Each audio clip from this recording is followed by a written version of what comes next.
समुद्र की लहरें तेज थीं।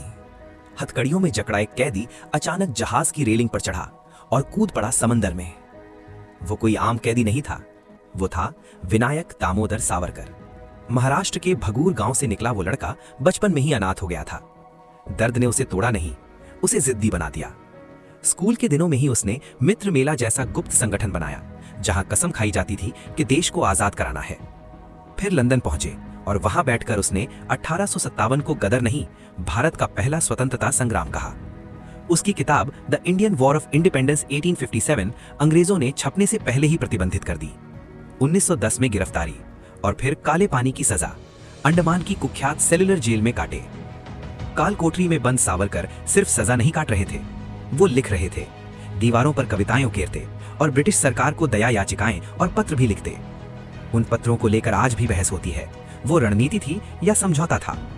इतिहास अब भी दो हिस्सों में बटा है। जेल से रिहा होने के बाद उन्होंने हिंदू महासभा का नेतृत्व संभाला। उनकी सोच साफ थी, राष्ट्र को संगठित और शक्तिशाली बनना होगा। यहीं से मतभेद गहराए।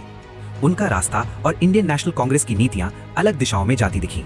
जहां महात्मा गांधी अहिंसा और सत्याग्रह की राह पर थे, वहीं सावरकर मानते थे कि आजादी के लिए शक्ति और राजनीतिक दृढ़ता भी जरूरी है। आजादी की लड़ाई सिर्फ अंग्रेजों से नहीं थी, वो विचारों की भी लड़ाई थी। कौन सा रास्ता सही है? 1966 में उन्होंने आत्मर्पण का मार्ग चुना, कहते हुए कि उनका जीवन कार्य पूरा हो चुका है। एक ऐसा नाम जो कुछ लोगों के लिए वीर क्रांतिकारी है, कुछ के लिए विवादित विचारक। लेकिन सच ये है, सावरकर की कहानी सिर्फ जेल की नहीं, वो कहानी है साहस, रणनीति और विचारों की टकराहट की।